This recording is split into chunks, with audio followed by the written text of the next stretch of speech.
This episode is brought to you by Lone Wolf Paintball. They are an amazing online supplier and have been around since the beginning of the game as Michigan's premier paintball field and paintball supplier since 1987. They are rapidly expanding into the online retail space and supplying everything you need to be the best paintball player you can be. They have got it all. Head over to lonewolfpaintball.com and shop all of your favorite brands. And they also boast amazing customer service and will have this out to you with same-day shipping, which is amazing. It's always nice to know that your stuff is on its way immediately so you can start to use it that very next weekend of play. Check out their YouTube, Lone Wolf Paintball, and their Instagram at Lone Wolf PB, and stay up to date with all of their deals and sales. Play the Game podcast is immensely honored to have them on board, and we cannot wait for you guys to check out lonewolfpaintball.com and become a part of their community. This episode of PTG is brought to you by HK Army. HK is an industry leader in high-quality paintball gear, accessories, and lifestyle apparel that was founded in 2007. And we have a tremendous opportunity for you all to be geared up on every level with HK Army custom team gear. Whether you're on the paintball field or in the airsoft arena, take your game to the next level by using code PTG to get 50% off your custom gear design fee. And I don't think y'all heard me out there. That is 50% off, and you will be able to collaborate with a seasoned designer to create custom branded HK Army jerseys, long sleeves, t-shirts, pants, gloves, or headbands for your team with no minimum order quantity. Head on over to hkarmy.com/custom and use code PTG for 50% off on your team's custom gear design fee right now. Let's go. Thank you, HK Army, for everything you do in paintball, in airsoft, and in so many people's lives. We love you. Go check them out. Thank you all from the bottom of our hearts for the tremendous support with the PTG show. If you are enjoying these episodes and want to help with the progress and development of this program and connect with like-minded, hungry paintball players, then head on over to ptgpodcast.com, click the orange Patreon link, and become a member of the PTG World Discord chat room. And now back to the show. What's going on, PTG Nation? Thank you guys so much for tuning in and rocking with us. We have Nick Slowiak, the one and only, the man, the myth, the legend. Have some great inside news or insider info, if you will, about Chicago Aftershock and that entire program. It sounds so cool, everything they have going on. I'm really excited. But without further ado, we are going to hop in the show. That was an insane inside move by Marcelo Margot. Great communication. And the crowd starts chanting Harmon. Great shot by all the guys, though. Tyler Harmon saved that game. He came out with 2 wins. Marcelo Margot was on fire.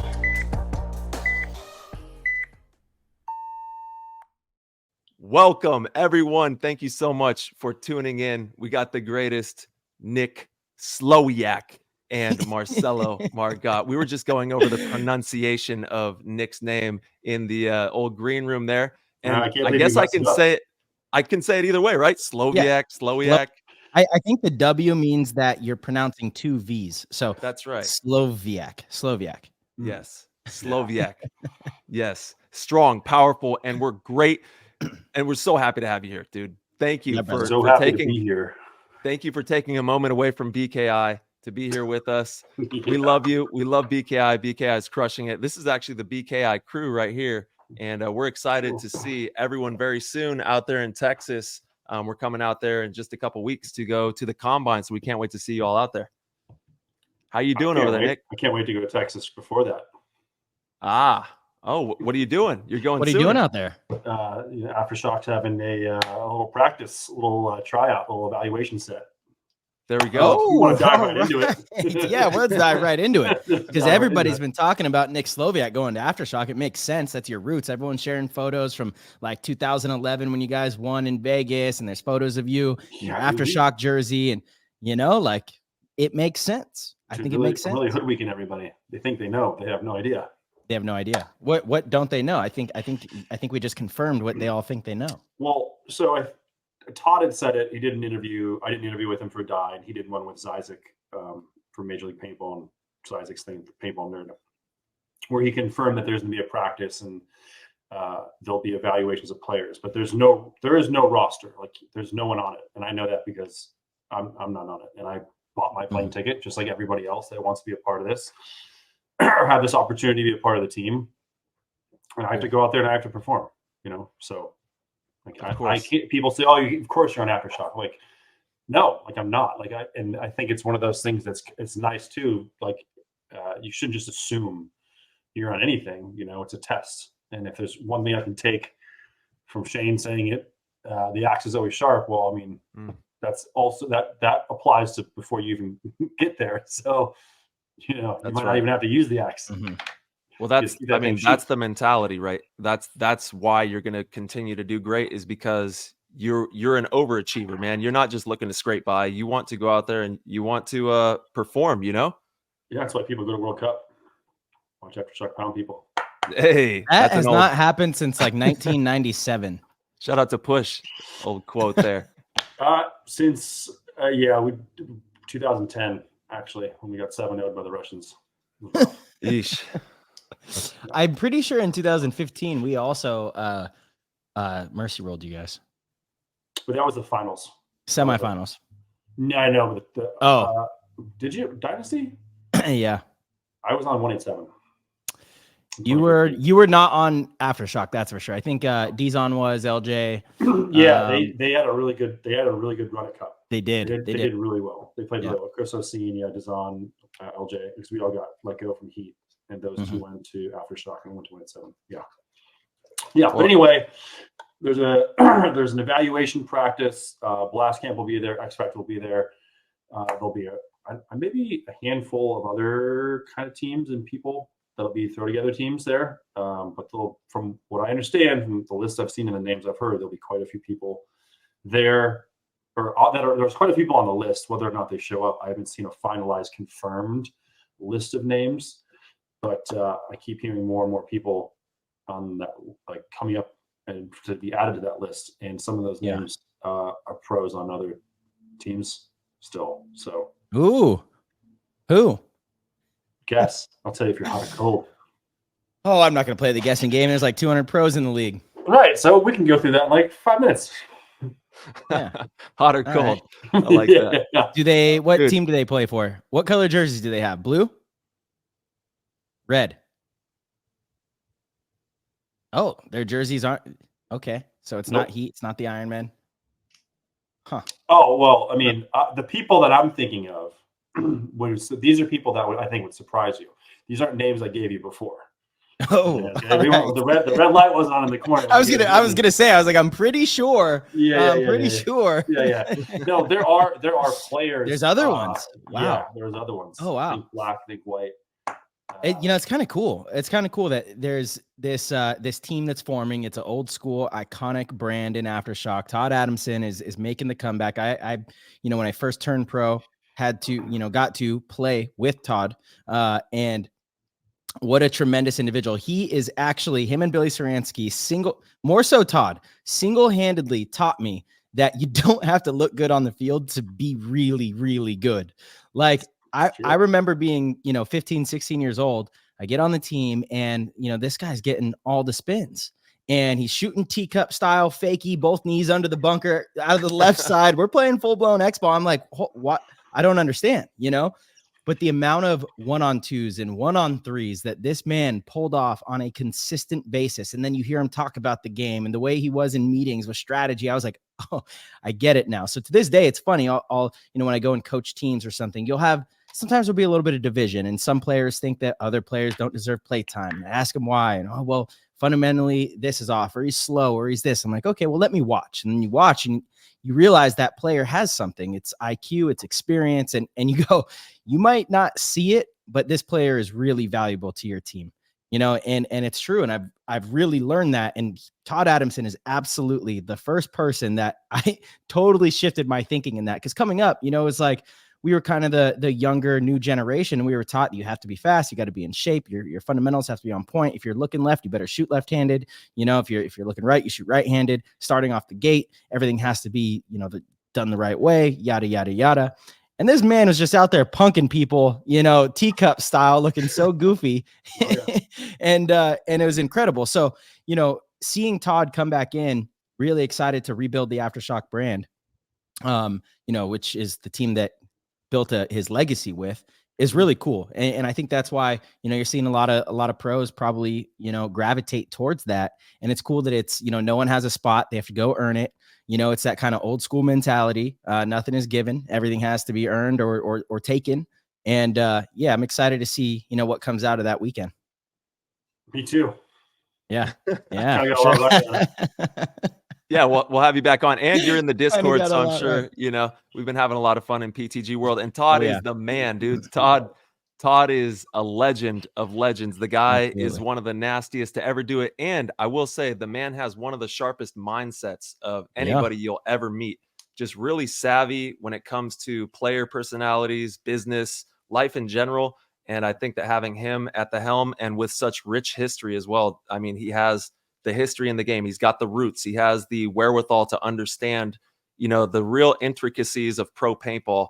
And I think that with the hungry group that they got coming out there to try out, it's going to be very interesting to see who's on that roster and what we got going on here in just 60 days, less than 60 days, as we make our way towards the first NXL event. Shout out to Dye too. One time, Nick is rocking head to toe Dye. If you head over to YouTube, you can see he's flooded out. He didn't know what the term meant when I said it to him at first. Kind of shocked him a little bit, but he's just rocking nonstop Dye. I didn't know either, to be completely honest. He's flooded. I was like, it's because I have an 8-year-old. My 8-year-old, he's coming. That's from Theo. That's from Theo. That's straight from Theo. So that's that new shit. That's that new. That's that new shit. That's tight, dude. I'm feeling. You got to give Theo my number, bro. He's got to set me up with all the cool lingo. Tell him to slide me the new lingo. He needs his 2 minutes of fame on the show. Like, get him in there and like, all right, let me educate you today. Yeah, we got to do a segment. We're gonna do a segment. He just comes in. Hey, Dad, you flooded today. So Max as well is like a young, he wants to be like a YouTube star. So he's got all the he's telling me how to run a YouTube business. Essentially, he's like, you got to do these bits, you got to do them like this, all this stuff. So he's having a lot of fun, and they are growing. They're getting big, 8 and 6 years old.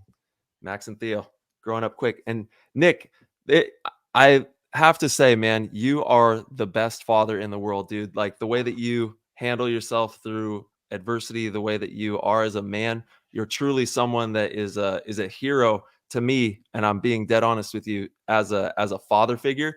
So, and I know that that's deeper than just me. Like you inspire a lot of people by what you do on and off the field. So we commend you, and I tip my hat to you for that. Thanks, man. Amen, brother. Yeah, I totally agree. You handle yourself incredibly well, and I'm excited to see this venture with you, Nick. And I hope in 2 weeks you're calling us and you have a spot on Aftershock. It seems very fitting. I think it's a great story. Why did they decide to do the practice in Texas? Because Todd's based out of Florida, right? Don't know. Couldn't tell you. Interesting. I feel like it's gonna be freezing there. You know what? It's one of those things where who knows? Yeah. Well, I can tell you, it's probably going to be freezing there. Yeah, I think it's gonna be freezing. If you wanted to play against another, who are you going to play against? Either you have to have everyone come and play damage, right? That seems great. Or you'd have to go to ASG. Like, where else are you going to go? I don't know. I just watched a live video of guys in Dallas playing, and it looked pretty nice up there. They just had it this past weekend. So in San Antonio, south of Dallas by 4 or 5 hours. So who knows? Anything can happen at this time of the year. So I guess we'll have to wait and see. We'll be you guys will be out there next week or 2 weeks later. So yeah, I'll give you a little tip. It's 30 degrees out here in the desert in the mornings. Like first thing in the morning, it's been pretty cold, which is nothing for the north. But I would imagine that it's going to probably be a little bit cooler out in Texas. But I have to look. That's better than the sweltering heats that Texas gets as well, because it gets cooking out there in the summer. So I think I'd definitely take the winter over the summer. Yeah, well, the summers out there are cooking, but it's really good training. That's for sure. Amen. So that'll be exciting. On the flip side of that, I have been talking to Blast Camp. I had a nice meeting with Virgil, a couple talks with Virgil. had a little Zoom call or like Facebook call with all the guys in that squad. So if the whole shock thing doesn't work out, I'll look to coach those dudes. And, Very cool. Bring them Nice. to the top. Amazing. Since I'm the defending PKI summer camp coach. You Yes, he certainly is. are, dude. I'm coming back this year to take the title, though. Take the damn title. You know what? I was so happy, though. I was so happy when I heard that you were the one that won. I was like, either one of you winning. Yes. Yeah. There's just a few others that we can't. Ryan winning? You know, No. Ryan winning? No way, buddy. No way, Dude. Oh, I was so happy. He had a good crew. They had a really good crew, and all the teams are like, fighting their hearts out and laying it all Absolutely. out there. But he had definitely a good crew out there. You know, So, it's funny, real quick, Nick. I want to get your opinion on this. I think sometimes you kind of go the other direction. Not sure if maybe this event you shifted gears, but I feel like sometimes other people say that are at these events, you're being too intense, right? This is supposed to be fun. But I actually feel that we would be doing a massive disservice if we didn't bring the same level of intensity that we do to our own careers and our own performances when we're in this situation where we're trying to teach these kids how to be the best and how to accomplish their goals within the game, and part of it is that intensity and showing up and giving 110% or 100%, just give 100%. Don't leave anything on the table. Take this serious. It is a competition. How do you feel about that? Should it be something that is a little more relaxed and fun, or should we be all in doing everything we can to win within the fair rules of the game? You're talking about the summer camp? Yeah, summer camp. I think it's got to be a mix of both, because as both of you know, there are varying skill levels of these players that come in, and mentally some players can handle it and mentally some can't, and this is the test for them.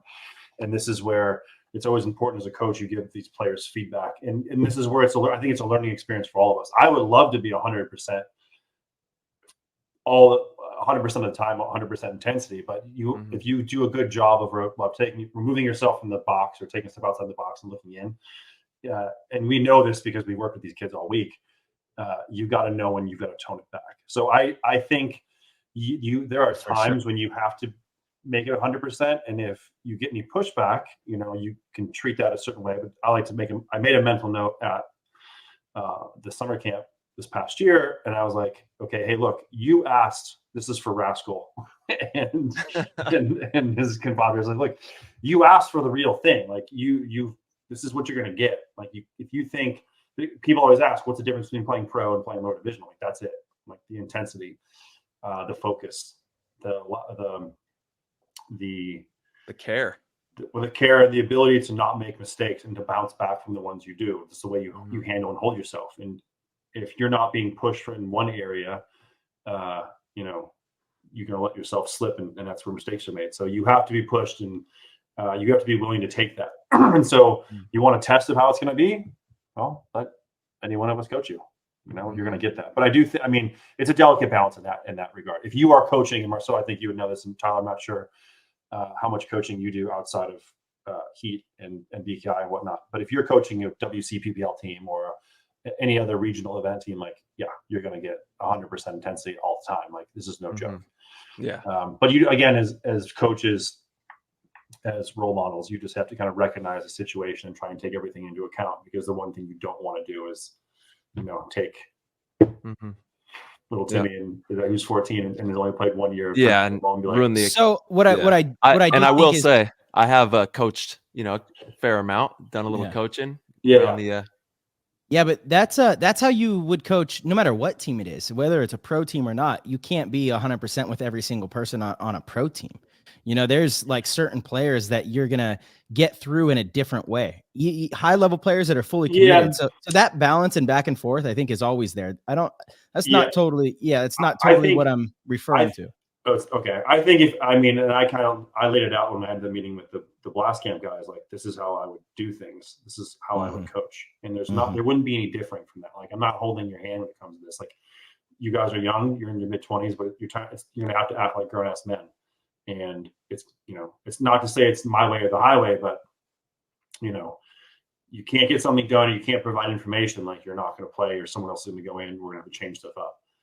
And I'm probably not going to say that in the nicest manner, or, you know, joking, like funny-go-lucky, happy-go-lucky Nick, as I would in the BKI summer camp pit, right? But Yeah. I feel like it's easy for me in those situations to read people and go off of people's energy. And so in the BKI pit, in the summer camps that I've coached, all of them, it's easier to read the younger people, especially having to know them. But I think when you switch gears to a pro team or a team that has played together for seasons and as a team, then like, look, we're not messing around, you know, like this is the not messing around crew. You don't get all dressed up and shoot people, you know, just for fun. You want to win. Mm-hmm. You want to have success. So let's build on that and have success. If that Absolutely. okay. If I did that, Nick, makes more sense. Yeah.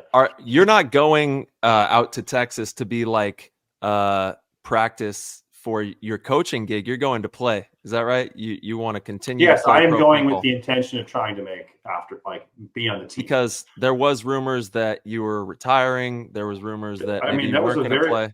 That was a very real thought. You know, I've got Yeah. a lot of stuff going on, and just working and handling the kids, and and so like, and it's one of those things where that would be a sad day. When Billy Wing called me, and, you know, the reason why he gave me why I was cut is because I didn't dedicate enough off weekends to practice, which like translated to him that I wasn't as passionate or as hungry. Now I can, you know, and he gave me a chance to rebut that all I want, but in doing that, it's like, I'm going to get back on the team. But like, I have to take that. If that is the true one reason why I was like, oh, then I have to look into that and go, one, he's right. I couldn't, especially at the beginning of the year, I couldn't play as much as I would have liked. With 3 kids and everything else going on. Yeah. I haven't been able to make every weekend like I was when I didn't have all these other responsibilities. And so like, I had to take that into consideration. Like, is that something that is really affecting how I play and the reason why I'm now not on? I'm going to be completely honest with you. I was dumbfounded as to why you weren't on the team, you know, because in my opinion, one of the best players on the team and always someone that's reliable. Yeah, let's go. You know, making shots, connecting, doing all the things that we need paintball players to do, right? To be a successful organization. So it was shocking to me that you weren't on the team anymore. Yeah, I mean, what changed that when you asked him? You were monumental in the Ironmen's last win in 2020, playing the back center, getting a kill off the break consistently, and just dominating that side. Why are we laughing? Because of what he said. He said, "What did Shane say when he came on the show?" I asked him the PTG. Yeah, I know. I couldn't bring myself to it. And a lot's happened from them, right? That's one of those things where I feel like a lot of people that were part of that team that's one of the things that like everyone stepped up, everyone played really well, for sure, right? It was so cool to go back and rewatch and listen to the webcast and reflect on how well Al played, Corey played, A-Rod played, LJ Parrish, Peyton Chabata, and Thomas Kim. Thomas Kim played up on that he played like one of the hardest. Yeah, he played one of the hardest spots and played it better than anybody. And probably got the least amount of recognition. Yeah, agreed. Right, because it just wasn't a flashy spot at all. And so, you know, and that's the bittersweet thing about like the ending of my time on the team is that, and I joked around about it, obviously, and it got under some people's skin about the Ironman winning the series and everything that year. But that was such a good team, and for COVID to happen and not really get to see what that could have been with Todd at the helm, and a lot of people flocking in that team to play for Todd, and Di really stepping it up and you know, fulfilling their contracts and making sure everyone had a contract. It just sucks. You know, it sucks that A-Rod bailed right before Cup and that we lost to him on Sunday. You know, like that, it just sucks. And then a lot of things kind of fell apart after that. So that makes it crappy to think, like, because the one shining spot was literally the very beginning of the team, and then everything slowly but surely got worse and worse and worse to now where, you know, outside of booking their flights, I don't have to really worry about much. he's still in their hotel rooms. Yeah, still rocking with Di. You know, don't get it twisted. Yeah. I'll design some jerseys, maybe hide like a dick on there or something. He's lawless. Nice little Easter egg in there. Yeah. All right. But yeah, I mean, I don't know. So yeah, Billy's the one that called me, and it was crazy because we've been talking about pickups, and Henry and Omar were out, so he made the move to pick up Tom and Scotty. Didn't know anything about Mitch, and then it's like I think it's Tuesday, and Henry calls me and he's like, "Hey man, Rebels, it's not working out. We're gonna join the team." And I'm thinking to myself, "Oh man, we just picked up Geiger. We just picked up these two. That's 3 guys. No one on the team. We lost 4. The 3 Thunder guys are left. Chris is retired, so that's now 3 pickups. We had to figure out what the heck's going on here." And I tell, "Hey, don't wait to call Billy this afternoon. Call him now." That happens. Billy lets me know, like, "Hey, they're 90% in." And then the next day he goes, "But I got some bad news here. I don't have a spot for you on the team." And I went out with Dylan. That's right. Yeah. And I told this story about, Billy, there was a rumor going around that Billy was leaving Dye to work for Infamous at the end of the year. I heard it more than once. And so I was like, I got to say something to Billy. Because one time, okay, whatever. The second time, I hit Billy up and I messaged him through Skype, and he messed with me, and so did Chris, that like it was true. And Billy said, "Hey, don't let anyone know." Like, he got me good. Like, he got me really good. And Chris, I was talking to him on the phone. He's like, "So you, like, at the end of this conversation, I'm talking about Billy, and I'm talking to you. So you sure you don't have anything else you want to tell me about anything else going on?" And I was like, "Oh God, this is a test. Don't say anything." And so, like, when Billy's like, "Oh, I don't have a spot for you on the team," I'm thinking, "Oh, you're messing with me again." Got me. Nah. And I was like, "This is real, huh?" Sheesh. Oh no. Yeah, I was like, "Man, Billy, you're so funny. You're so good." 2 times in 1 week, Billy. Yeah. Oh man. But yeah, I haven't heard that story. That's wild. Oh my goodness. Wait, yeah. so you didn't tell Chris? You held it? No, I didn't. And then and then they both came out and were like, "Ha, it's a joke." And I was like, and Chris was like, "I'm really impressed you didn't say anything." And I was like, "Well, I was really conflicted because like it's a big thing, but like Billy told me not to say it." And this is the thing that gets me, is I get so many calls by so many different of our peers, our other pros, and some friends of mine, some of our acquaintances, and say, "Hey Nick, don't tell anybody this." But I'm like, "Why are you telling me? Like, ask me a specific question about something, you get my opinion, but like, don't tell me not to say anything, because I'm just gonna forget it."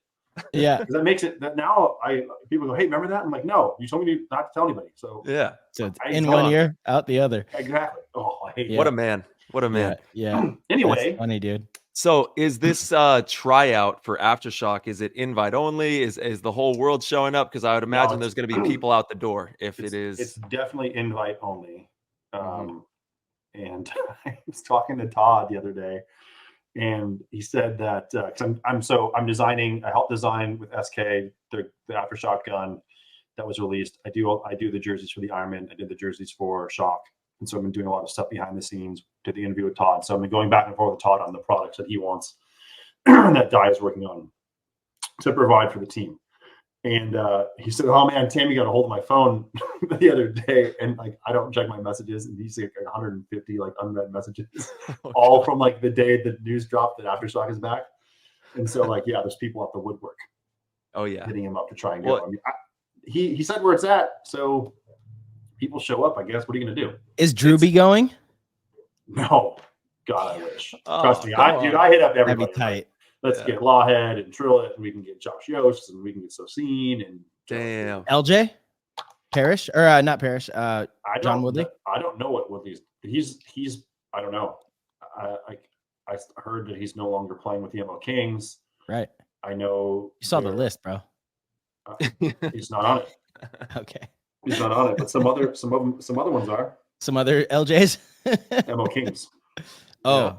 Yeah. Ooh, Kyle Berry. Yeah. Maybe. Damn. I like that. Good for Kyle, man. He puts in all the work. And this is where we don't know if that's true, but well, you have to show up, right? That's the thing. Yeah. I bought my flight to go there. Like, Todd's not providing anything for anybody. Again, if you want to be a part of this, you got to put the effort in, and that's a monetary sacrifice. Clear your schedule. Yeah. What an exciting man! What a brand to own. Such a powerful brand right off the bat is huge. I know Todd and Tammy are over the moon to be back in pro paintball with a team. So with a lot of effort and passion and love for the game, good things are going to happen. And I'm stoked to see what they can do with the branding. I know it's going to be a lot of fun, nostalgic stuff, for the paintball community.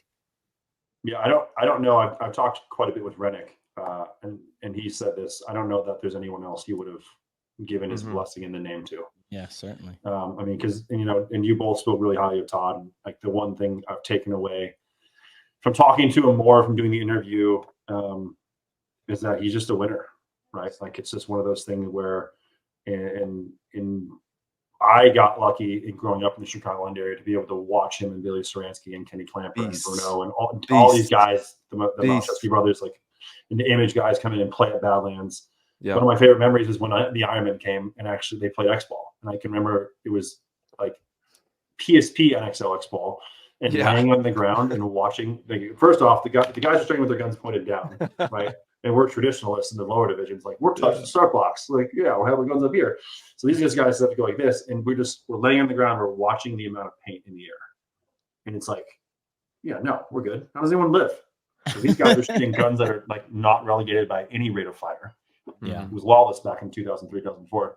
Those were some of my favorite paintball games to play. That was when I was on Oakland, and we would go battle it out with Chicago, and they were just nuts. The games were insane. Dude, it was, And times were different, but that's the one thing to go back to Todd, is that he's just a winner, and and he's driven, and he has a plan. And so it's definitely the structure that Todd is already projecting, that aura. I can tell you is something that didn't have on the Ironman last year. So it's definitely a reassuring feeling, to have that direction. Damn, just slide that one in there. Well, slide it. Slide it in. Slide anything. I'm an open book, man. Like, what do you want to talk about? That's what we some appreciate. Names I won't be thrown out there, but that's just, of course. That's the Nick. Let's talk about that. What about do you think were the reasons for the Ironmen's shortcomings last year? Because 19th place, it's obviously not what that roster should have done. Still pro. Hardly. Hey. Still pro. I don't care if you win by an inch, you win by a mile. Well, there wasn't a lot of winning. The 3 games. Oh, it wasn't.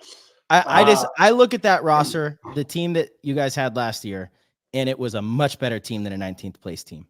Well, start there. No questions asked. You said it. What's the first problem? Is the roster, and it's not the personnel so much as it's just the number of people, right? Yeah. And I understand the beginning of the year there were 2 tryouts, and the axe was sharp for Shane and Mike, and they wanted to get rid of. And to Shane's credit, he was involved the year before. He came out to a lot of practices. He came to the events. And he helped, especially on the judo side, and holding people accountable and giving people advice and just being that motivating factor. Mm-hmm. But he got rid of a lot of people that were on the team. They got rid of, they didn't feel that they were good enough, which I struggled with because, I recognize that Shane and Mike, they know paintball, but they haven't been around the pro field digesting professional paintball for a while. And it's not to say that, you can't watch people play and get an idea, but there were a couple moves that it was like shocking. There were a couple of people that got let go that were shocking. And the thing that was disappointing to me is that I felt like some of those guys had fought and earned their spot, and then there were the chemistry in the team. Bonding was like the bonding had happened. The chemistry was there. We know we had it, and we got to the finals in the Sacramento event, right? It's even though it wasn't officially a full event, and bar some guys wiping hits on some Dragon team, we had a pretty good event. We had a pretty good event. That was probably my hearing you cuss your team out at the end. Oh, that was so nice to hear. I can listen. I can listen to that before a game. That would motivate me to play harder. Anyway, hey, don't wipe hits when we have a chance to move on Sunday. How about that? Yeah, 100%. I'll say that all day, every day. That's fair. It's one thing, like if you get shot and you're playing on, sometimes that shit happens. Sometimes it's bang bang and you make a little mistake there. But if you get a gross major on Sunday, No bueno. Brutal. No bueno. It's not good, right? Not good. It just shows that you don't trust the rest of your team, or you think it's more about you, and you're so concerned with like making sure you play the way you feel like you should be playing. But in that point, you didn't get off the field, you know? Yeah.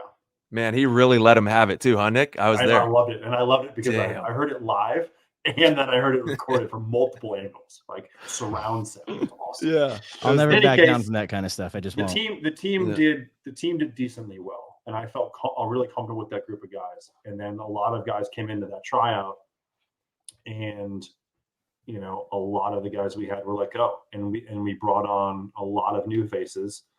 And there were a lot of things done that didn't reassure the guys that were still on the team that they were wanted. The focus wasn't on who was there. It was on who was coming in and getting them what they needed. And we had 13 guys, and it just didn't make any sense. That was something that we had that it doesn't work. And I'll say this, like, we knew right away that I couldn't make the first event. We knew that Adam and Patty were both having kids. Right. So like there's 3 people right there. But I would have said, look, you know, I could have just cut it to 10 and okay, so play with 7, play with 8. Force the team, like take that pile of coal and condense it to, you know, start forcing the diamond crystals in that. Do that to harden everybody up.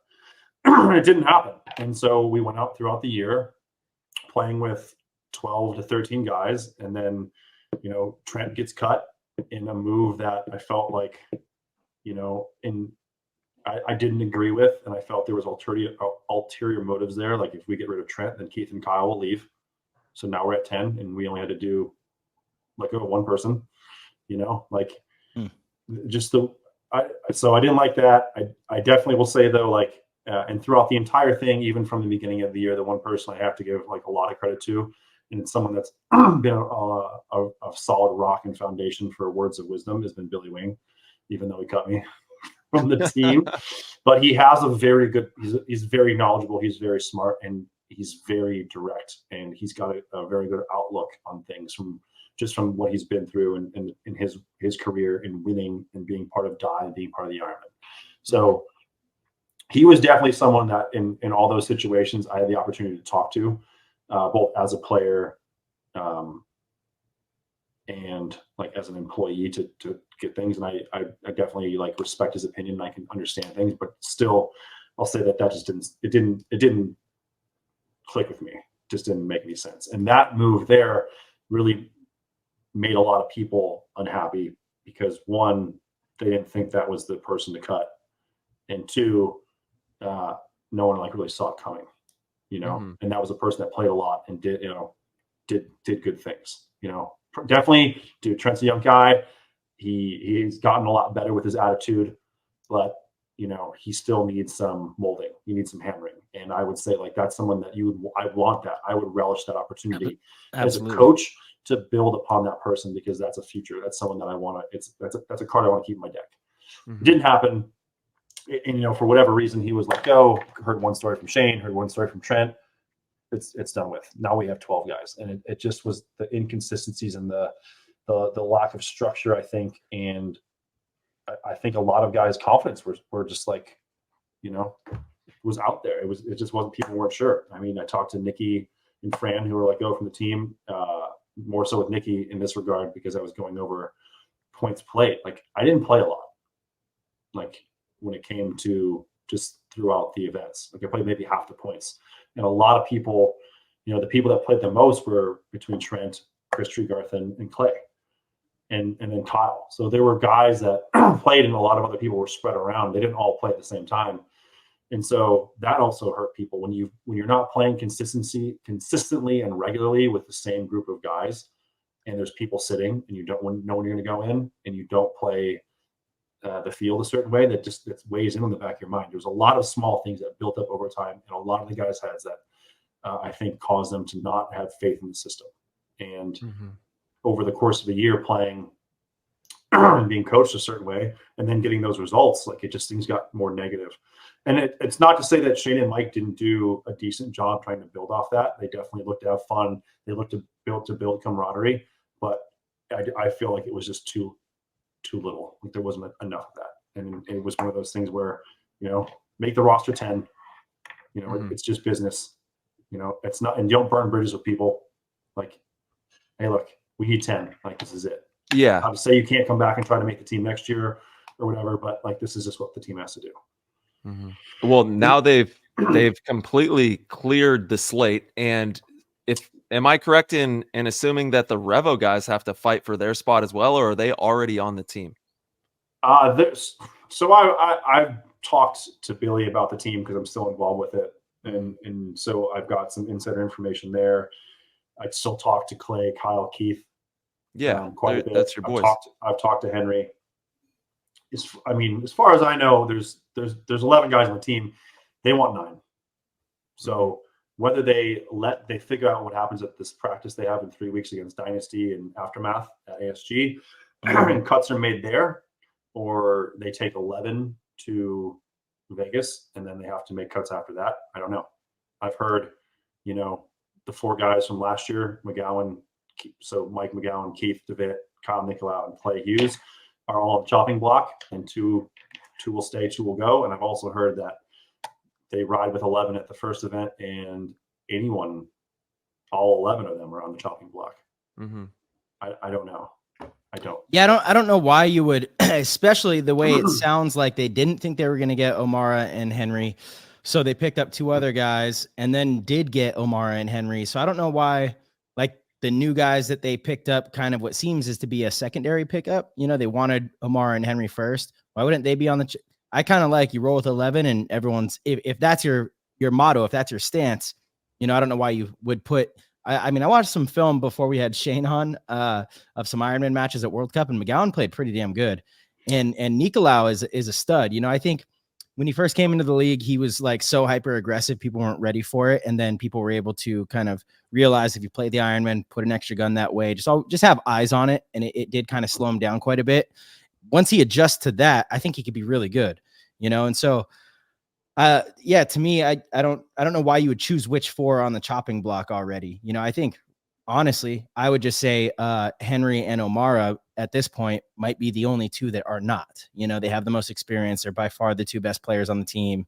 Yeah, they're out of the entire group. That's the one thing that they bring is the experience, and especially when it comes to leadership and how Henry was essentially you could say, I guess, the rock or the foundation of Revo, and kind of, I guess you can't say held that team together because they're still together and they're still making moves and making stuff happen. We'll see what it looks like though, right? Like that'll reveal itself throughout the season, throughout this next year. Yeah. Well, they just lost Rob Velez. Yep. So is Frankie next? Is he going to? I've been talking to Elliot Weaver. He's someone that I wanted to try and pull over. I wanted to get Elliot to come to the Ironman this year. And I thought there was a pretty good chance of that happening. But obviously it didn't. And so I've been talking to him, and, he's very confident in what they have now. So I don't see anyone else leaving. And I think actually, in fact, they're going to try and pick up more people. Like the name that keeps coming up is Axel, right? Yeah. If they can grab him. That's Axel's not going to play World Cup with them, so it's just a move that seems so strange, I could, right? It was one of those things you have to weigh out, right? Chances are high that the Tauntauns will make it to World Cup again if it's a repeat of 2023. But if you are looking to build a solid team and do what is one thing that Revo's never done, they've never won an event, right? They've never even made the finals. No, I think they took third, fourth, yeah, for sure. So you got to break that hump, and Axel's a winner, And I don't know that there's going to be much of a language barrier there, but he knows how to get the best out of people. He's a very serious guy. He plays really well, and he'd inspire. And if you can let him go down the snake and do what he knows how to do, that could really help that team. And whether you lose him at the end, it's an opportunity. We had Greenspan had the opportunity to play with Heat in 2013 in Europe. It's not something you're going to pass up an opportunity on. He's not playing with us in the NXL. I think that's different, though. He can earn the championship in that league with that team. I think there's a little bit of a difference there. I get that, but I think it's one of those things that's just the way things are, right? Those are the rules, right, and right. I respect him for being true to the tauntauns, and he's from France, and that makes sense to me. But if you're given Clinton Moore given the opportunity, if any European pro is given the opportunity to come over to the U.S. and play, knowing that U.S. team can't reciprocate and come to the Europe and play anymore, then they're doing it. So like, who cares, right? Like, as long as there's a mutual understanding there, like, whatever. And now Clint Moore is on Revo. You know, he's a part of that squad as well. So that would be really interesting if that did happen. That'd be crazy. Yeah, but I mean, to go back to it, I think a lot of the stuff's going to come down to Henry on the Ironman stepping into that leadership role and kind of directing people. And now we have to see what that team does in the next couple of weeks, because if people are going to get cut from that team, they're going to want to play. And I know all those guys are going to want to play out of those four. And McGowan played really well Cup, like did a really good job. Kyle is like, I guess right now, and looking at all those guys, who's, if you look at the roster of the 7 new pickups, who would you choose to be your number one attacker on the other side? Kyle. Yeah, it's Kyle for question, sure. Right? And then even with Clay, with Clay on the snake side, like who's in the beat him over there? Mara, maybe because he's got experience, but I feel like he's transitioned more into a 2 and not a 1. And Clay has been playing pretty damn good himself. So I don't know, man. They got to figure it out. I'm just going to be here to answer phone calls and talk to people when they ask for my opinion. He's got the phone calls coming in. He's still working. You're still on the clock right now, huh? Well, I mean, what time is it by you guys? It's 6:50. So I think 6:50 by you, isn't it? 5:50. 5:50 for me. Yeah, I'm always working. It's so funny. My girlfriend and I have this conversation all the time. She's a surgical tech, so she clocks in, clocks out. Her work's over, and she's like, "I would love to have your job, but then I'm on my phone setting up clinics or answering emails to people that are waking up in Europe, and it's late at night where we're at." And she's like, "What are you doing? You're always." I'm like, "I have to. Work doesn't shut off when you're literally running your own business as a professional paintball athlete, because it's not just, I don't just have my contract with Dynasty and I get paid to show up to practice and compete. I hardly get paid for that. Everything else comes from really working incredibly hard and having multiple businesses throughout paintball. That's what it is. It's like, which I love. I'm not complaining at all, but I'm like, it never stops. It literally never stops. And she doesn't quite get it. She tries to, but sometimes she gets a little, I'm like, I don't know what to tell you. It's the only window that I'm going to have to talk to this person because they just woke up. They're about to go to work, so like, if I don't talk to them now, it's not going to be 10 hours, and so it's already been 3 days where we're trying to set something up, and it's just one of those things, man. Like our work never shuts off. We don't clock out and then, we don't clock out and just, forget about it. Well, let's clock in and let's get some questions going. Let's talk about baby. What do we got, dude? You've already seen the Discord questions. I know, but I tried not to really. Look at them you looked at them all. You did. I glanced at them, but I really didn't read them because I didn't want to I never want to think about the answers to the questions first, because then I have a. Yeah, of course. Answer. Yeah, we want it to be fresh. All right, we actually have the legend himself, Destroy Roy Richards, who's in the chat as well. There's tons of pros, and I'm sure you saw the news. We just opened up a whole new tier for everybody in Discord there. So he's wondering, what's Nick's favorite stout beer to drink at the moment? At the moment, my favorite is Goose Island's Bourbon County. The Goose? Goose Island, yeah. So good. Goose, baby. It's a good time. They sponsored those. They sponsored the NXL, baby. Amazing. Yeah, amazing. Is it actually your favorite beer? Your favorite stout? So right now. Wow. Okay. Incredible. They release a bourbon barrel aged stout that comes out once a year on Black Friday, and it's anywhere from 14 to 15% alcohol by volume. So on that. It's nice. Yeah. Nice. There is a brewery like for 35, 40 feet to my left, to the south of me. And they have a beer that is it's a coffee. That's a light coffee ale that uses the coffee that's roasted below me in the coffee roaster in the building I work in, and it's phenomenal. Nice. And you just did a video. Talk to us more about that video you did where you're romping around drinking. So that comes out tomorrow with Dylan. Oh, dude, I can't wait. So I did one a year ago, and so this one we went out. It's a little bit shorter than the other one. And we Yeah, you talked didn't tip about, that poor lady, man. No, we tipped them this time though. And they Oh, actually, that- it was so cool. We walked in, and they Dylan and Jake had their cameras, and Jake works for the NXL. And they saw the cameras, like, yeah, first round's on us.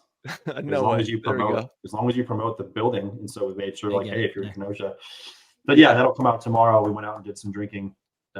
Nice. And So you just flew talked to Kenosha just for that? 30 minutes away. Oh, really? I drove. Ah, damn. I That's didn't know you were close. that close. Nice. Not bad. Yeah. So Yeah. So just so the people know, where are you reporting from right now? Where are you? I'm in Burlington, Wisconsin. I'm Dude, about the an hour cheeseheads. and 15 minutes away from downtown Chicago. I'm an hour north from where I grew up, like directly north. And if you're familiar with the Midwest in Wisconsin, about 2.5 hours from the Dells and 15 minutes from Lake Geneva, Yeah. Nice. my west. Dude, So, Wisconsin have some of the best paintball fields and people in the country. Do you go out to any Big of the facts. local parks out there and play? Shout out Yeah. to Outdoor Adventure Paintball Park out Yeah. there. I cannot wait to get back out there this year. You've been going there for a long time. Long time. Yeah. Yeah. Great family. Shout out to the Burnsides. Awesome family. Whiteout Paintball. But I know you guys, Nick, you guys are up at what? Siege? Yep. Siege. I just Siege Paintball. They just had a big 3-man there. I was just there this past weekend, and then I went there with Cody Mikowski on Friday to do some drills. I was an idiot and didn't wear my cleats. So the first one-on-one I played, I broke out to my left to the snake side, just Oh no. face planted, and like still won though. It all worked out. It's slick. It's slick. Yeah, out there. I needed more claw, less pad. I forgot my pack this weekend. Oh man. I feel like that's not a big one though. Like people have extra Yeah, packs. Like I I know, wear size nobody- 14 shoes, man. I didn't know I'm gonna have any backup cleats from you. So it is funny because I also forgot my shoes, but I remembered before I left my house, so I didn't technically forget them. But I was like, oh my God, I left my cleats at World Cup. Shoot, do I have cleats in my bag? So I open my bag and I'm looking through. I'm like, okay, my bag looks kind of light. I put cleats in there. I'm like, something's missing. I just couldn't pinpoint what it was. You know, everything's washed and cleaned and all that. I'm like, something's missing. Oh well, I'll be fine. I got all the important stuff. I get up there, I'm like getting ready. I'm like, it's my pack. I've done this a few times. It's my pack, the damn pack. But I was like, it's okay. I just came up to do drills anyway, so it was, no big deal. But I was like, damn, forgot the pack. I think I gave the pack away at World Cup too. Dude, I think they have a new rule: packless paintball, loaders only. Send it. Send it. What do you guys think I'm about down. that? Sign me up. Loaders only. That'd be All right, crazy. so Yeah, I'd be down. there's my beers. Otherwise, we got some good bourbons we can sip on. I'll sip, Roy. I'll sip any beer with you any day. Yeah, Roy's the man. Shout out to Roy one time. Let's go, Roy. We got legends in the chat. All right, we got one of my favorite community members, Did It Hurt. He also has the Did It Hurt podcast, so please tune in. He might even rap on his show. He's the man. That's Paul. How much advantage can you have as a tall player? What are some do's and don'ts as a tall player? Because he's, a taller guy. I feel like I think honestly, you have more of an advantage if you're taller versus being shorter in the league. Just because I can play all three sides of an Aztec. I can jump over a can and look for things, not so much play, right? Like, yeah, jump shots are cool, but being able to play over the wedges and the bricks, as long as they're not hyperinflated. But with that being said, you can't just go into any of those bunkers assuming that you can just play them. You have to train for that. And so you really have to, and now instead of just knowing your shots, low left, low right, high right, you've got to be able to play it over the top. You have to be able to read all those dimensions of that position and all the angles and train for it. So that's how you prepare. Get your ass in the bunker, make it uncomfortable, play different positions, pivot all the way around it, do a 360 spin around it, and play other spots. Dude, that's that leads great into this next comment. It's not quite a question, but from Jay Stu, one of the OG GOAT members. Not so much a question, just a big thank you to Nick. Your clinic I attended, I have used more knowledge from it over any other clinic I have ever been to. As a fellow tall player, you've influenced how I play more than anyone else over the years. Thank you for all the years of being an ambassador for this sport and a great marketer for any company you've been with. We are going to miss you on the field, but we hope to have you around for decades to come in the booth. Well, hold up right there, Jay Stu. Yeah. We're going to see this man on Hold the field up. again. So You'll probably see me in the booth too. Thank you. Yeah. That was nice. Yeah. And then again, like all you guys heard it straight from Marcelo. He agrees with everything that JC says. Book me for clinics. Absolutely. Without a doubt. I had some divisional teams that reached out and they tossed your name around for coaching them. And it's funny, they preface it like, he always seems like such a jokester, this and that. I'm like, as a coach, get Nick. Like I've done plenty of clinics with him, done stuff at BKI. Nick knows what he's talking about. He elaborates really well. Nick is somebody you want to coach your team, certainly. So, I agree with Jay Stu here. If Nick is doing a clinic in your area, show up. And the current BKI camp champ. There's an asterisk next to it. I just want to say there's a small asterisk, but I'm really, really proud of you, Nick. The camp was full. It was full. All the coaches were there. Well, everyone's stoked. All the coaches weren't there. You're going to be back. You're going to be back this year. I'll be back. Yeah. I'll be back. The 5-time champ. I mean, literally undefeated. It's kind of insane. I have to lose. I'm going to lose this next year. This year. There's no way I win again. There's no way. I've gotten lucky 5 years in a row, and now I like broke the luck streak. Broke the luck streak. Yeah. I'm going to come in and someone else is going to win. It's all right. Well, I guess that means I can't go this year. I think that's exactly what it means. It's time to sit out for a year. I'll be the head ref. Yeah, somebody has to. I told Anthony, I'm like, look, I don't even want to coach these things anymore because it's a little too intense at times. I'm like, I'd rather just ref. I'd rather ref or whatever. Dude, you got to be there. Camp wouldn't be the same without either of you. I can't wait, dude. Yeah. I cannot wait for camp this year. It was such a bummer last year that it conflicted with WC. I made the commitment to the Misfits early on that I'd be at all the events. Missing summer camp is like, from the very first one, I said I would never miss it. Unfortunately, things didn't line up to where, I kind of had to. But I'm back. I'm back this year. I look forward to it. I look forward to all the great food. I look forward to all the great memories. It truly is like you leave summer camp, and it's like one of the weeks where it's kind of grueling. It's hard work. We're not getting the best of sleep. There's mosquitoes. Sometimes it's really hot at night. But that's all. Everything. But that's always But I'm used to that. We're teammates. We're teammates. So. I got to give Ryan some credit too, though. He does so much of the legwork at these things. He really does. Like he'll just kind of go all in and be the one say, hey, I'll take on this responsibility and go out and just handle it. But he's making double. Hey, it is what it is. You get paid your worth. That's the way the streets work. That's right. When you leave summer camp, there's like such a great feeling. It's a great sense of community. We've been able to connect with, 40, 50 players that are so genuinely interested in the game, there to get better. The relationships, some of the relationships with kids that play on my divisional teams today, they started at the very first summer camp. They really started to grow at the first summer camp. You spend a week with these kids and then you see them at events the following season or even later in that same season. And we care about how they do. You want to follow the journey because there's this connection. It's a really special, unique thing. So summer camp to me is one of the greatest events in all of paintball. I say it all the time, every year. I'm happy to be back, coming for the gold. Certainly, no doubt, but that's just a small part of the whole weekend. There really is just such a tremendous amount of cool things that we get to do. That's all I can think about. It's all. Like my we're winning. Yeah, man, we have the best crew of people from top to bottom. It is one of the best experiences ever. So if you haven't tried it out, definitely. And people always ask us, is it just for the teenagers or it's anybody? Everyone's included. So it doesn't matter who you are, if you want to learn paintball, come out. Yeah, absolutely. We're gonna learn paintball. That's what it's all about.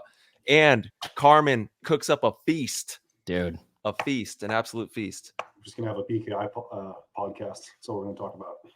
Yeah, the food. Well, sorry, it sounds like Nick wants to move on from BKI stuff, so we'll. No, I'm just saying, like we should. 100%. It's a huge part of what all three of us do. Oh, yeah. And Combine will be coming up here February 5th and 6th, I think, whatever that weekend is, first weekend in February. Incredibly excited for that because we will be scouting for Team USA. And what's special about this year is we're not just scouting for the U16 and U19. We're also scouting for the veterans team. So I forget if it's 40 and up or 45 and up. You'll have to check the website. But if you do, is it 40? I know it used to be. They were talking about changing it this year because of the Dynasty guys. I don't know if they did, but in any case, 40 and up, awesome. Nick, I believe Nick knows he's really clued in on that kind of stuff. If you guys have any interest in playing for Team USA, this is your chance to come and get invited to the tryout. Yeah. I don't know. It's actually, excuse me. It's sold out, actually. I'm just saying, like, it's one of those things where if I was, when I 15, 20 years ago, heard there was an opportunity to try out for a Team USA paintball team, like outside of the summer camp, right? Or a combine, I'd be there. Like, no questions asked. For sure.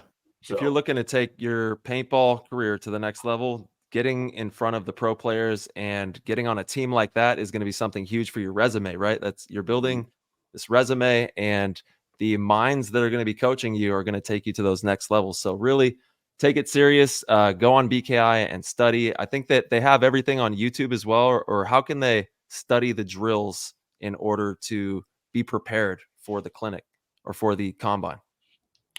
So BKI does release the combine stuff ahead of time to people, whether it's through the website, YouTube, or the Facebook page, or I think kind of Instagram. So everything's put out there ahead of time, so you are able to practice and visualize and prepare mentally and physically for everything that's going on. So you don't just show up and you don't know what the hell's going to happen. Yes, but that's also on you. You got to prep yourself. That's right. So go to the Facebook, go to the Instagram for BKI Combine, and stay tuned to that. Also, take a look at BKI Paintball and get in there and learn some drills and learn different tactics that pro players are using to win out there. Shout out to BKI and Ant and Lori. Thank you for everything that you do. I don't know if you tuned in or not, but we love you, and so much good stuff for the community comes out of that camp. So much. All right. Let's go to, What's up, Nick? I don't know. I'm just talking. He's just talking to himself. Nick from Papa Sosh, how many paintball markers do you own, and will you trade one of your DM3s for an upped Ion? He's got the pics too in the chat. This thing is whoo. No, crazy. I won't trade. Did you see the gun before you're even going to say that? No, I told you I stopped looking at the chat. Well, you need to hop in there and see if you should maybe scoop this thing, before you shut it down. Papa Sosh, he's probably going to take you up on the deal, just so you know. Okay. So he'll DM you. He'll get at you, Papa Sosh. Ask questions. No, look at that thing. He said, it's got like some weird gem in the middle. Yep. No. He said, the Dynasty gem, isn't it? Get it out of here. I don't know. It's kind of rusted and worn out and old. Oh, that's Dynasty right there.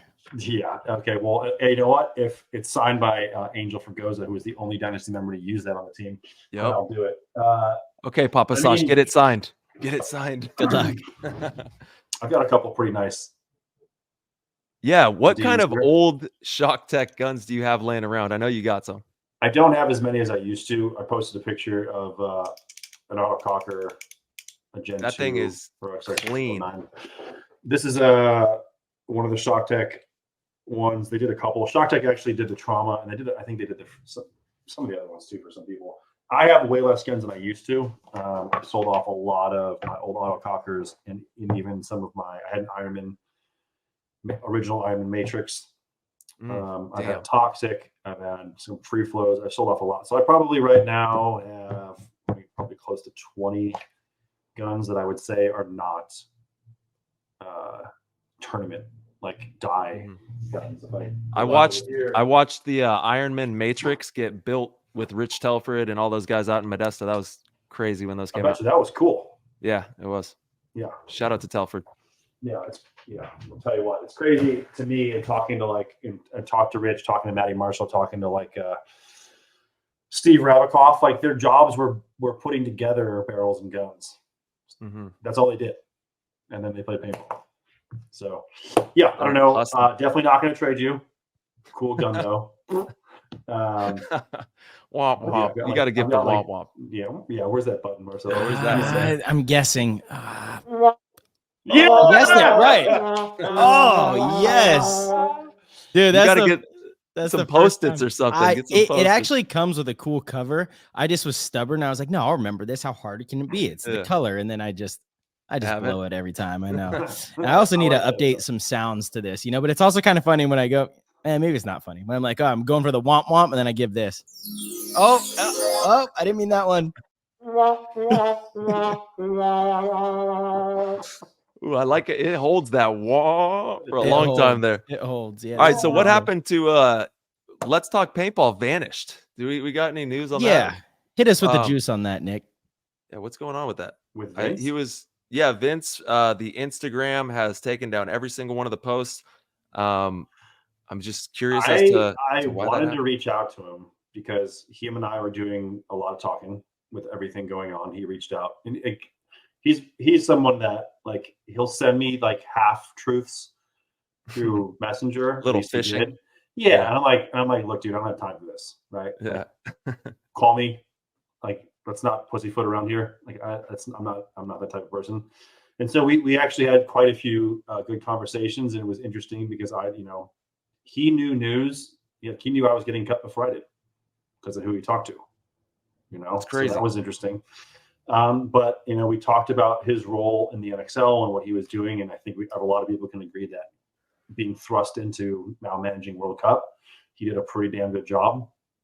He told me, and when we did talk, he was at his other job, and he told me that he got a promotion, and so a lot more was put on his plate. So he wasn't going to be able to do what he would have liked to have done with the league, but he was still going to participate and offer his services, right? Because I think anyone would be lucky to have him with his skill set and the effort he puts into creating content and breaking things down for people and really informing people, probably maybe not so much in the know, right? The younger generation of people that aren't tied in as much.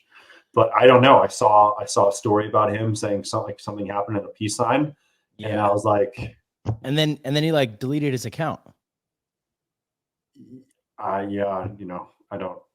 It's completely gone. Yeah. So I thought about trying to reach out to him, but it's one of those things where, I don't know. Yeah, I think it's a bummer because, unfortunately, it's so frustrating that there is this, riff and competition amongst, people that are putting out media, whether it's, Let's Talk Paintball or whoever it might be that is doing, similar things. And it's, why do we want less of it? It makes no sense. What Vince does with Let's Talk Paintball is incredibly valuable. I enjoy his content. Sure, sometimes things are wrong. Who cares? Guess what? That happens. You're going to just kind of, shun somebody into just completely dropping it altogether. I'll tell you what, the sport is better off with him involved doing his show the way he was doing it on a consistent basis. And it doesn't make any money for him. Zero. It's an expense. It's time. It's time away from, his other job, his family, it's time. It's sacrifice to put out content for paintballers. What the hell are we doing hating on some of this stuff? Look, Tyler and I mess up quite frequently. I mean, it's funny. We read the comments. We want to try to interact in all of them. They're like, oh, you guys need to do this. I'm like, oh, you're not wrong, but okay. Do you want to hire another person for us? Because that would be great. It's a great idea.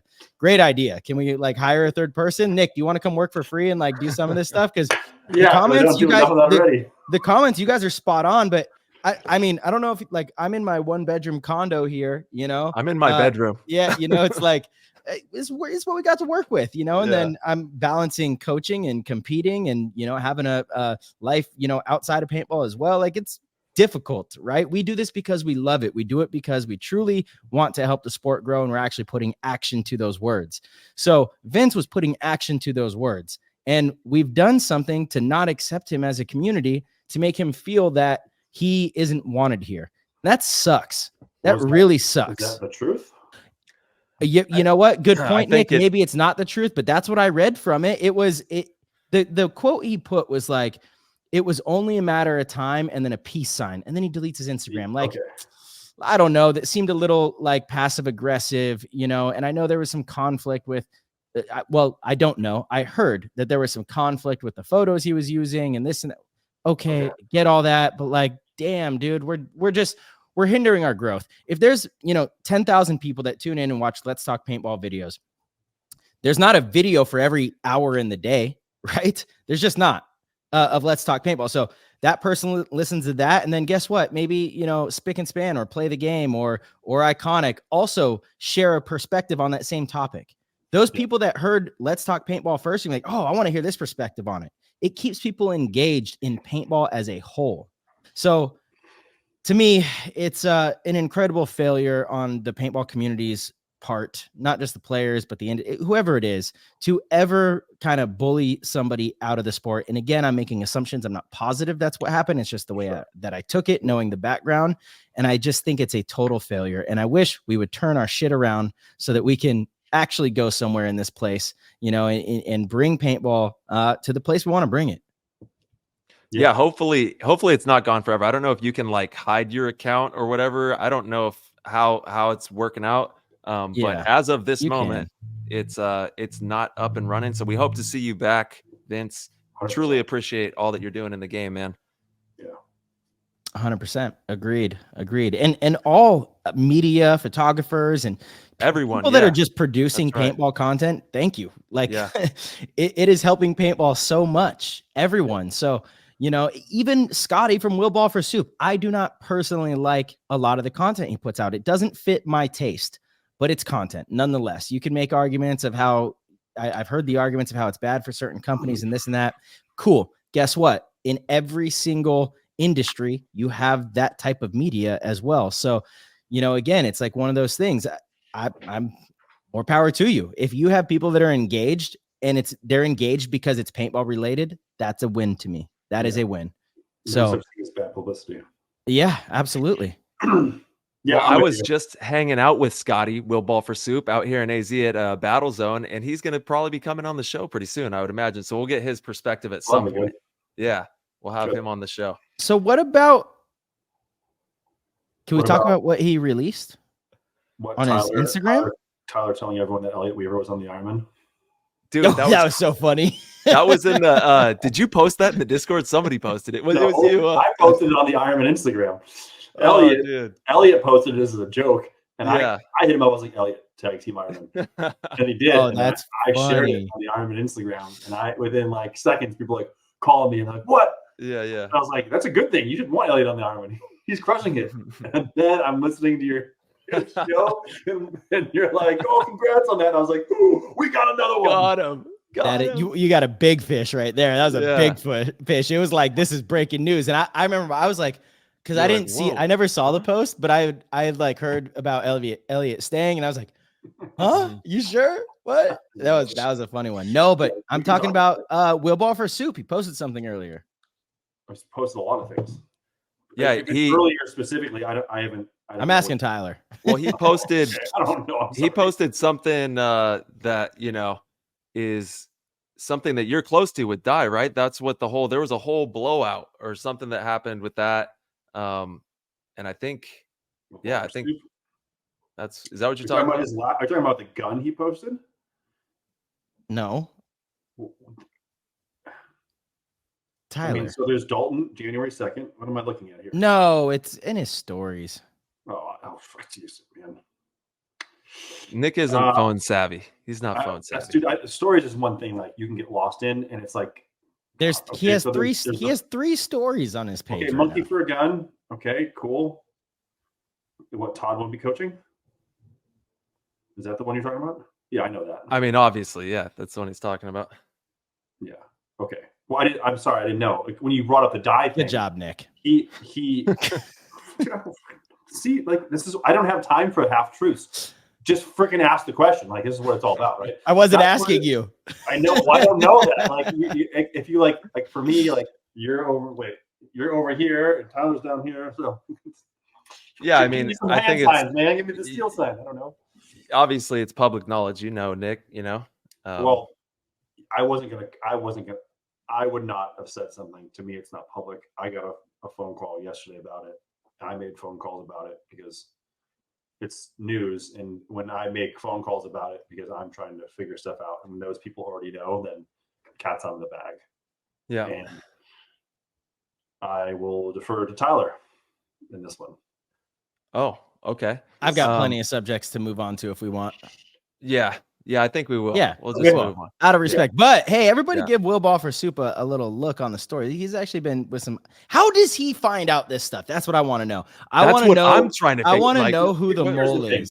Well, I want to yeah. know who the there's mole not is. just one. There's not just one mole, and this is something. there's that got to I've be come- Mole City. It's got to be a city of moles.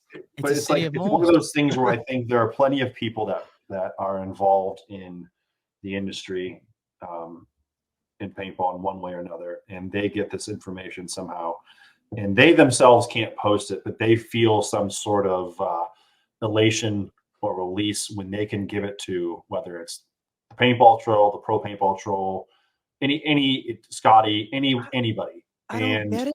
Like that means that the people that are finding this out are not trustworthy people. So how close? Like whoever has the information first, why do they feel that they can trust certain people? they know they can't.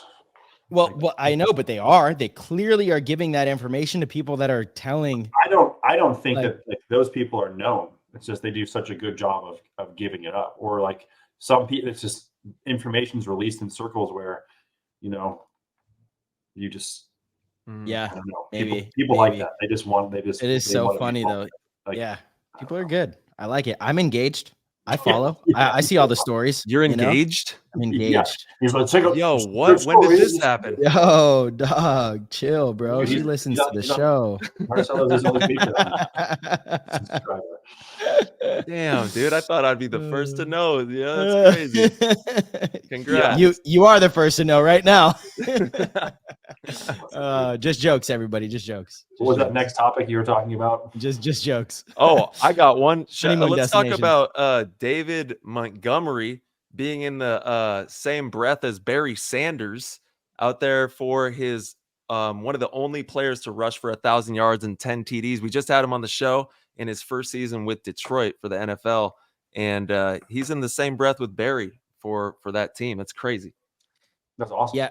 Yeah, I mean, he had a stellar year, so it was so cool that he, this is funny. Scotty from Will Ball for Soup is the one who like showed him his first paintball experience out in Arizona. that's right. And we had David on the show before the start of this NFL season, and he loved paintball, had a blast. It was awesome to have him on, and then he had like a career year. So it's been really fun to follow his success with the Lions and watch. They're now making a Super Bowl run. They're serious contenders too, so that's pretty badass. And you Yes. picked him up to be on your fantasy team, right? Yeah, he was. He did end up on one of my fantasy teams. What's He said yes. what's funny is all football players. So like you talk to Chris Odom, you bring up fantasy and they're all like so weird about it. Like they hate it, Oh, and yeah. I'm sure I can For sure. only imagine if you are at that level and people are like betting money on you, some are winning Millions big, of but a dollars. lot are like losing big and they're sending you death threats and all this stuff. I'm like, bro, we play in a free league for fun. I don't care if you do good or do bad. It's just fun to watch, like it's all good, bro. It's all good. You have a bad game, it's all good. Yeah, It's absolutely. crazy. But yeah, fantasy makes people go nuts for sure. And professional athletes, they're definitely a certain way about it. Mhm. Uh-huh. We did also hear that I'll believe it when I see it as well. We're going to see about this. Pro teams are required to shoot pink shell, yellow fill paint for the 2024 season. That is the I don't know what's more appropriate, that one or yeah. I think that one. Like, Marcelo, or maybe was it both of you that were talking about that when we talked about shell colors? yeah, Like, absolutely. You guys, and like the reasons why it didn't happen. Wasn't there? Like, was that on the PTG podcast where there was a big like discussion about that? Oh, I don't know. There's We've so talked much about going it on. so much Yeah. ad nauseum, dude. Yeah. Okay. And I think that's funny that would even come up because like that's the one thing. And I was at ProCaps GI in Canada in Montreal when there was a meeting with the NXL and the Millennium to go over that. In GI and CINA, they did a Pantone test with cameras and they found that lime green yellowish shell. And they said this will show up the best on cameras. And the league put it out there to say this is what we're going to require you guys to do. This is a while ago, right? This is like This is 2015. 2015, yeah. 20, brand new PSP's gone, NXL's in 2015, 2016, and it didn't. No one did it like outside of GI, which you can say, well, it's easy for Richmond at the time. He was at the helm, and he can make that decision. But a lot, I don't know if it was a resource thing, but a lot of other paint vendors couldn't do it. So it was nice because it was tried, right? And there's something to be said. Like it was measured, like there was science behind it, where they tried it out, and like that made sense. Right. But for like this stuff to happen now, like it's just a victory. We got orange fill. It's what are we doing with pink shell, yellow fill? Like, come on, man. That's I would have to agree. I would be happy just the shell. If we could just do the a bright shell, I think that would be monumental. Yellow. Just or no, literally save the money, clear shell with the yellow fill that we have. Like, I don't know how Marbleizer was. Marbleizer in the day used to be just the swirl on the ball, and you would tell the fill by it because it was exactly. Yeah, right. And it didn't look like that. It looked like it was a yellow shell. Yeah. But having worked at a paint company, you have, correct? Mm-hmm. Is it in fact cheaper to use a clear fill, or is that like no? The brighter the more you recycle stuff, the darker it gets, whether it's a shell or the fill. So to use a white or a yellow, it's called virgin, right? It's never been. It's the first time it's been used. Yeah. It's more expensive usually to have that. So that shell is more expensive. If it truly is, the brighter the shell, So certain colors you have to, if you know how to make colors, right? You have to mix stuff. Like there's orange pigment has to be used to make pink. So if you're mixing high, especially when it comes to tournament paint, because if you want it to be more vibrant, you want it to, you want it to be brittle, you want it to leave a good mark. So that's typically a more expensive paint to be made. So the lighter the color, usually it's not recycled, right? That's right. But comparing like a bright yellow ball to a clear shell, which would be more expensive? I mean, I don't know, because you're removing a whole compound, right? But you're also like, it's one of those things where like in adding things, depending on the makeup of whether it's a color or an ingredient into that shell, those bonds to hold the shell together, have it, like the chemistry of that, have different effects. So I haven't seen a true clear ball in a long time. Years ago, ProCaps, and we stored this at our Addison warehouse years ago, had clear munitions for the FBI, for their sim munitions that we actually held for people to pick up to take to different bases and camps and whatnot. And that was the clearest I'd ever seen. It was almost like a jelly ball, where it was that translucent and the fill was clear. And we would mess with people at shot practice. Psalm would. You would take a ball and you'd put it in your loader, and the eyes couldn't read it. Oh shit! And so like your gun would stop working, and you'd be like, "What? Like, the paint's there, like everything's good, but there's a clear, translucent paintball in here." So and you would get shot by it, and it was like a watery fill. Like you wouldn't know. Like you couldn't play with it because you'd be like, "What was that?" That's interesting. So it's much cheaper to make a darker shell ball because most of the time it's not virgin product, and you can kind of recycled. Yeah. So, and that totally makes sense. And I totally understand if that's the reason why we can't have bright shell. I just wish that I had some type of a clear explanation as to why. And I'm okay if we can't, totally. But I think that if we are really caring about the optics on this and what building the show, having something that's traceable, and even, man, I'm like, why do we even have to play it in daytime? Have you seen this night ball with the glow in the ball? Like, that looks insane. And you can trace these shots and you can see everything they're doing. That's what's going to be the next level for our game. So I don't, honestly, I'm not married to anything. I'll play this current format with the current paint and forever because I love paintball.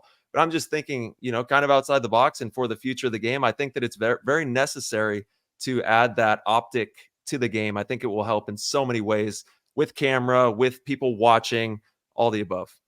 Yeah. Well, there's like multiple ways around that, and the NXLs obviously they're no dummies. But what I will say is I want to be careful saying that it's so much cheaper to make a dark paintball because it doesn't sound like we actually have the answer there. Yeah, right? we don't know. We're not sure if a clear paintball with yellow fill is that much more expensive than what it would cost to make a ball. Add the dye, add whatever it is to make a paintball yellow or even purple. You know, because that's still, again, it's one whole compound, and on a grand scale, like what does that even out to? Those are the numbers that I would like to see, and I just don't know. I don't have, I'll hook you guys up. We'll get you Yeah, Opie's sick. information. You can Perfect. get Opie from the plant up. Perfect. You That'd want be to talk to a amazing. smart guy? Yeah, No dude. way. Break Wow. down the paint for you. He could. And Would love to. Yeah, I could say that what goes into making tournament paint from GI Sports, Core Outdoor, whatever you want to call it now, for events is going to be a more expensive ball. Mhm. Of Just course. the time and effort that's put into it, not only for the ingredients, but just to make balls for, they look at what's the weather going to be like, how humid is it going to be. Oh yeah. They're having gone up there quite a few times and seeing the chemistry, the labs they have, and the effort that they put in, like it's no joke. And a side story to that would be a lot of the guys in Heat back in the day, Tim Montresor and Brian, all gave me a shit being the GI guy, right? And saying, this paint and all this stuff. And then we finally got them they came up to the plant, and Opie gave them a tour, and they apologized, because I was like it's until you can go up there and see it, like you just don't know the amount of effort that goes into it. Yeah. It's wild. I can imagine. But I will hit him up for you. He would be a really good person to have on the show, not only because he has a rich history in the sport, but because he heads up probably one of the biggest, if not the biggest, paintball manufacturing only plants. Well, I think they still do pharmaceutical stuff now. But there's the story behind that. What he's done in GI is wild, and people are always debating about paint online. Yeah, that's right. Like, not to say he can put it to rest, but he knows his shit, and he would be very, very good. Oh man, that'd be incredible. Yeah, it'd be an honor. Yeah, well, I would love to, because like Tyler said, I get it. If it is significantly more expensive, and that's why we haven't been doing it, okay, sure, but I don't buy that at all. I think that's not the reason. It has nothing to do with price. It's just getting everyone. It's like all the paint manufacturers have to just say, like, the league everyone has to do it. This is what you're doing. Yeah, and we're doing this not because we're like overlords. It's because this is what we believe is the greater good for our niche of paintball and tournament paintball. That's totally. It. And we're going to test it, and this is how it's going to go. So do it. At the same time, if GI were to show up and say, you know what, we're going back to what we did in 2010, and all of our paintballs are black. What sucks though is too bad. All of your teams are disqualified. You can't sell the paint for that event. I guarantee you, it never will happen again. It'll never happen again. Dang, you disqualified them all too? I guess you can't disqualify the teams unless they use the paint, but they're going to have to find something else. Yeah. You just light the paint on fire. I'm just saying you lay down the law one time, and that doesn't happen again. But you're right. You'd find them. Like you'd have to do something, and that's what the league would need to do. But all I know once again is I don't know, and that's what I always come back to. And we just love paintball. I would have to say all three of us here love paintball. I think it'd be a good addition to the fabric of the game, and hopefully at some point in the future we can see something like that come to fruition out there. Yeah, let's go, baby. That would be awesome, because it makes a difference for the cameras. It makes a difference for the viewers. So. Keith Brown posted a reel today, and they were all using bright yellow shelled paint, and you're just watching from a side, like as if you're standing on the sidelines. So you're not even really seeing the full stream. You're seeing paint whizzing by, and I'm like, and he even posted, like, yellow shell, please, like this is great. Did and he really? Did. Damn. Yeah, and it looked. Oh, dude, Keith has been all over the yellow shell thing. He gets it. Personally, I would rather yellow than pink, but I think they've already, done the whole trademarking the NXL Pro pink thing and have, a business model set up for that. Either way, they both stand out, but it looks really good. I apologize. I just realized I said orange. It was pink. You watching paintball videos over there? Well, he said I wanted to see what he was referring to. Keith Brown. Yeah. There we go. Yeah, I just like Keith's the man. Keith is the man. All right, we got some more Discord questions here. Let's see. We got You got to go to his story though.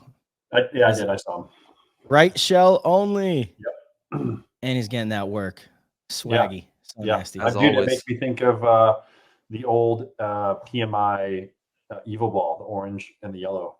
Yeah. Which is the E on it. Like those were so nice to see. And I'll say the one thing too, it was so nice to be able to shoot that ball like 15 balls a second. And you see this laser beam of Ripping. angry lemon heads coming at you. All right, what do we got? PTG Discord. Yeah. CB2K Macro Line Gang. He's part of the Macro Line Gang. That means he owns a gun with a macro line, and he has posted a photo in the chat, so we know he's authenticated. You're part of the Macro Line Gang too, as well, right? Macro line. Yeah, let's go. And Hey, Nick, if you don't have that, oh, that's sick. Bring that up to the camera. Hold on. Where are you going with that? This is a old Angel. Dang. What kind is that? A dark? I don't know. It's pretty dope. All right, we got CB2K. If you go back to Aftershock, either as a player or a coach, are you going to remake One Night in November movie once you win? I've already talked to Dan Napoli about it. Damn. Tight. And of course, Dan would share a memory of that coming up. So it was funny when that came out in January. So he like shared a memory of me to the camera, to Brad Mon, the camera, giving the number one up. Yeah. How many years pro have you been playing now? Since 07, end of 06, 07. Since you were 7 years old? No, 2006, Damn, dude. 7, you goofball. Okay, Yeah, 07. I was younger than you. I was like, Jerk. dang, man, he beat me. Yeah. So you've been in it for a minute. Wow. Yeah, several minutes. Several minutes. I'm about 45. What else you got? What else you got? Give me something. Nick, good. I got a tough question from Grindstone Cowboy. He says, "Hey Nick, do you feel like your comedic and lighthearted personality takes away from your ability to lock into flow state, or do you think it gives you an advantage because you're able to separate from the stress with comedic relief?" Very good question. I think it's kind of two different things to me, because like the best feeling I get in the world, the best feeling I get in my paintball world is when I get to walk on the field and I'm passing either one of you. And I know that everything I'm going to be doing is going to take all of my effort and all my concentration, not only to defeat you guys, but to communicate with my teammates. And so I feel like I've gotten to the point, or I know that I've gotten to the point where I'm so comfortable in being in those shoes that I can enjoy myself and poke fun at you and say, where are you going? And try and mess with you when I go past you, because this is where I'm at. I'm riding that high. Like, this is it. And so not letting that make me feel nervous or uncomfortable, not letting the score come into play. Like, I know I'm looking into the eyes, as long as I can see, not wearing mirrored lenses. I'm looking at you guys in the eyes, going like, hey, I'm going to try and shoot you. And I'm not going to let you shoot me, and I'm going to try and win. And so that, to me, takes me to another level. And I think I'm just so comfortable with it that it allows me to joke around and have fun, because I'm doing what I love at the highest possible level. And there's nothing else that can top this. So it's easy for me to go back and forth with that. And again, living in those moments and appreciating them for what they are. I only get to do that 5 times a year. And if you look at this last year, we didn't make Sunday. And so the amount of times that I get to even do it is greatly reduced, especially when you want to be out there playing to win. And so I've really tried to embrace all those moments, because you never know when it'll be your last, to just, when I'm out on the pro field and you've got the best paint and you've got the best refs, and you got the best players, I'm going to have as much fun as I possibly can. And that only heightens my senses and my focus and my resolve. It sharpens me. The second half of that, read the second half of that question. Oh shit, scrolled away. Oh. Because I feel like it was it wasn't two separate questions. Yeah. Yeah. I feel there's probably obliterated that. There's probably times when off the field, when I'd be like, what was the joke? I missed it. What did I do bad? Probably off the field, there's definitely times where I could probably be a little more serious, but okay, such is life, brother. Dude, you bring the passion to the field every time you show up, so just keep doing your thing. Let's go. He's doing karate moves over there. Hop into YouTube. Check this guy out. He's going crazy. I love you, Nick. I can't wait to see you in a few weeks, man. All right, we got Patty Rice. He's got a bunch of votes on this question. They're all voting on these things in there. Nick, I imagine this offseason has been stressful, tumultuous, just uncertain at times, but when you heard from Todd that it would be Chicago Aftershock resurfacing, was there a sense of pride or joy as a former Shock player? And did you feel like something was lost when they fell apart after being relegated? Definitely felt really happy. Like, for Todd and for Rennick, because I knew more about that year when the team got relegated about what was happening. Like, and being tied in with Rennick for a long time in the Badlands, like Rennick wasn't in a spot where he was passionate about the game.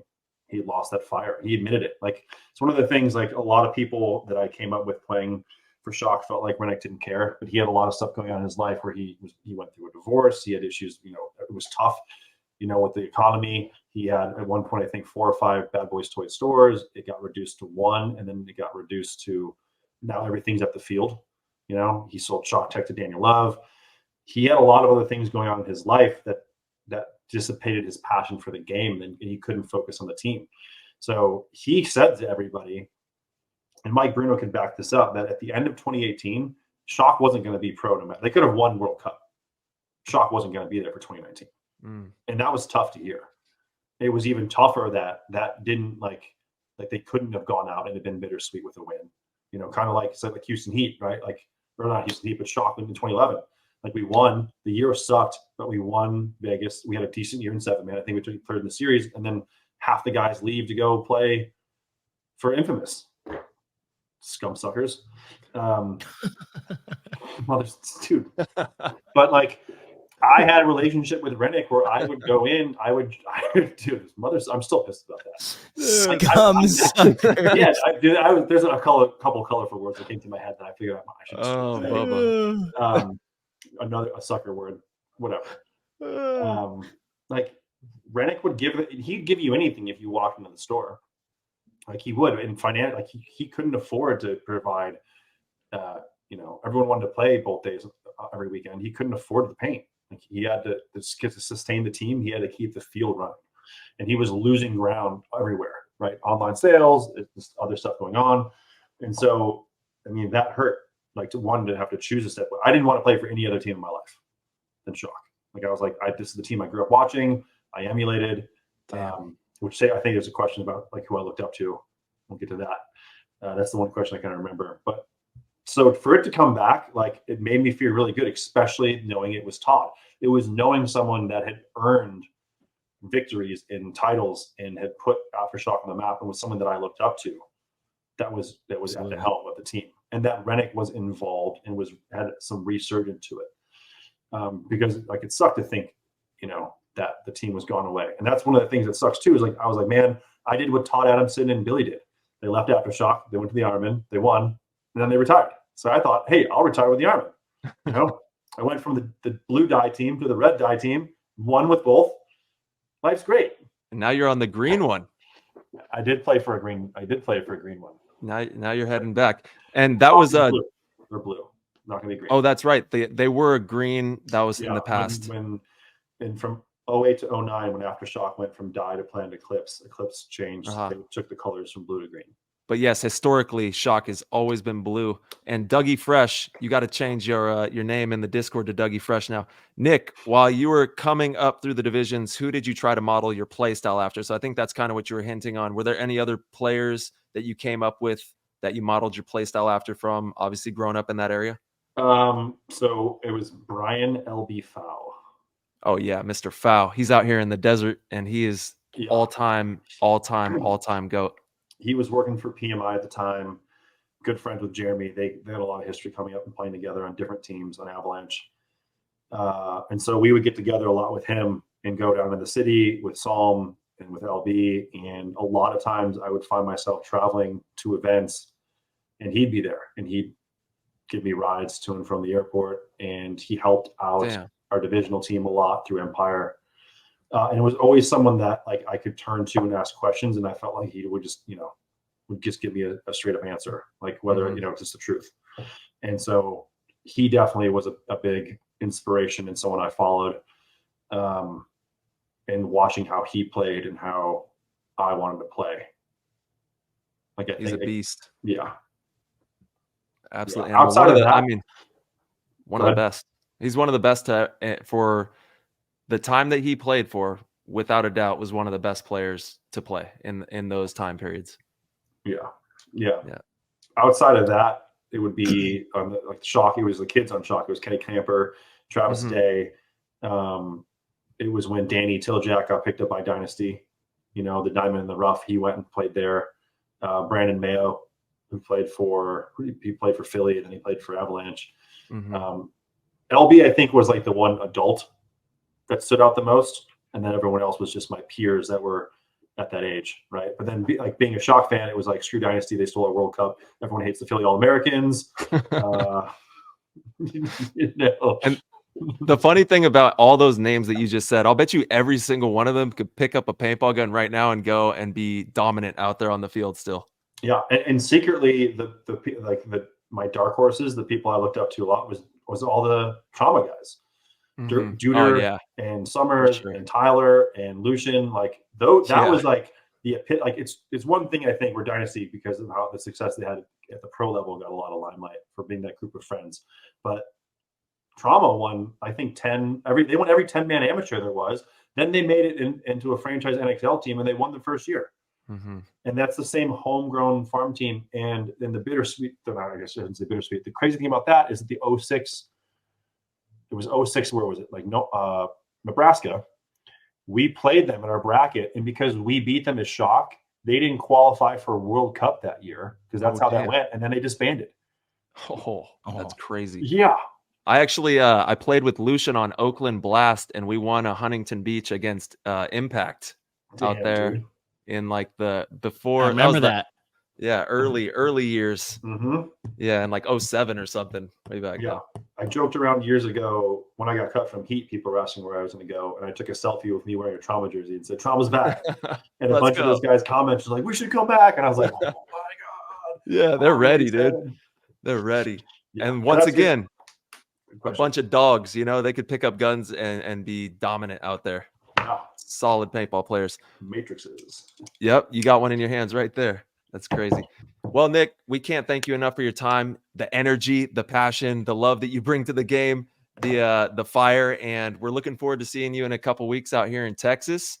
And good luck to you on the endeavors out there in Texas.